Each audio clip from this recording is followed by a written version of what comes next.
تو اللہ تبارک و تعالیٰ کے حکم کے مطابق حضرت ابراہیم علیہ السلام نمرودیوں کو ایک بار پھر حق کی دعوت دینے لگے اور اللہ تبارک و تعالیٰ کی وحدانیت کی طرف بلانے لگے۔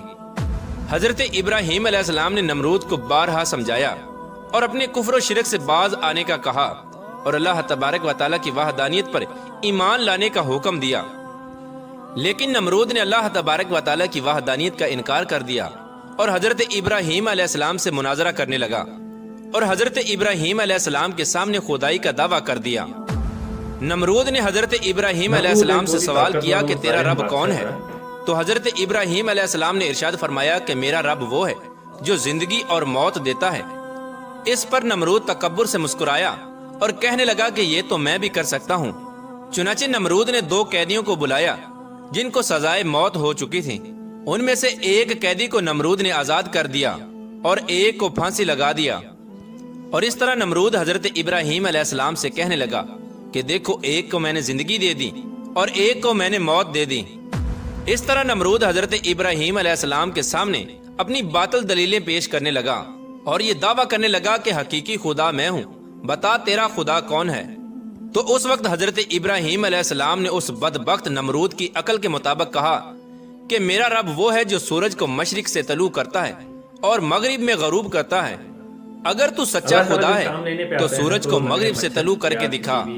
چنانچہ حضرت ابراہیم علیہ السلام کی یہ بات سن کر نمرود کا رنگ اڑ گیا اور وہ لاجواب ہو گیا، اور اس طرح نمرود پوری قوم کے آگے ذلیل اور رسوا ہو گیا۔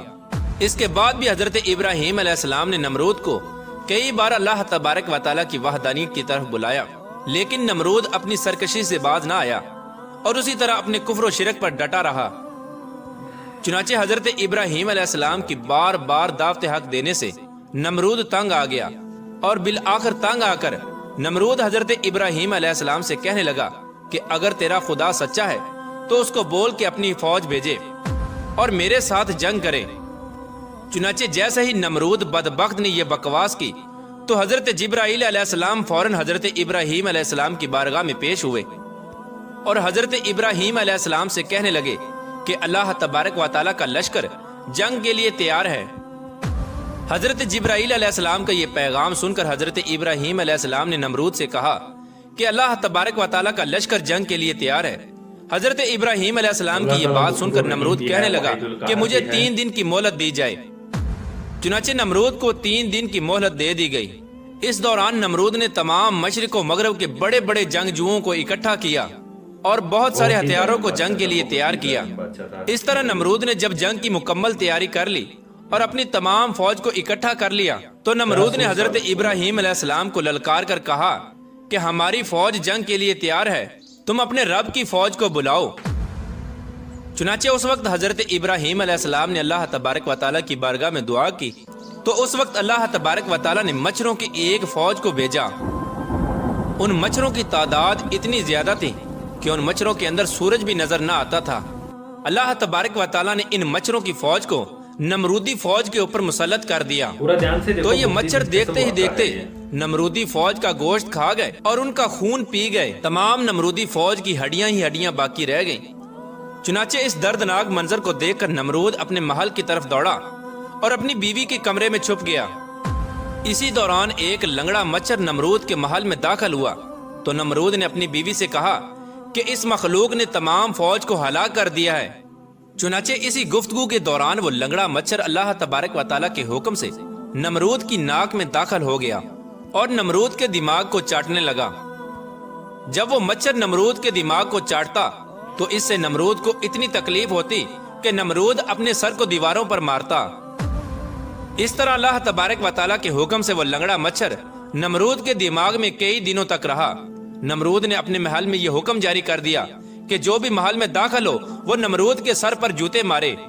جوتے مارنے کے بعد نمرود کو تھوڑی دیر کے لیے آرام محسوس ہوتا، لیکن کچھ دیر کے بعد ویسے ہی تکلیف محسوس ہونا شروع ہو جاتی۔ اس طرح اللہ تبارک و تعالیٰ نے ایک حقیر اور لنگڑے مچھر سے نمرود کو سزا دی۔ یہ تکلیف کی وجہ سے اپنے سر کو سلاخوں کے ساتھ پیٹتا رہتا، یہاں تک کہ اللہ تبارک و تعالیٰ نے نمرود کو عبرت ناک موت دی، اور وہ نمرود جو خدائی کا دعوے دار تھا وہ نمرود اپنے سر کو دیواروں پر مارتے مارتے ہلاک ہو گیا۔ اس قدر دردناک موت دے کر اللہ تبارک و تعالیٰ نے نمرود کو رہتی دنیا کے لیے عبرت کا نشان بنایا۔ اس بات کے اندر کوئی شک نہیں کہ اللہ تبارک و تعالیٰ کی ذات ہی وحدہ لا شریک ذات ہے، اس کے علاوہ کوئی عبادت کے لائق نہیں۔ پیارا دوستو، جب بھی کوئی اللہ تبارک و تعالیٰ کی ذات کو للکارتا ہے تو اللہ تبارک و تعالیٰ کسی حقیر مخلوق کے ذریعے اس کو عبرت کا نشان بناتا ہے اور اس کو ہلاک کر دیتا ہے۔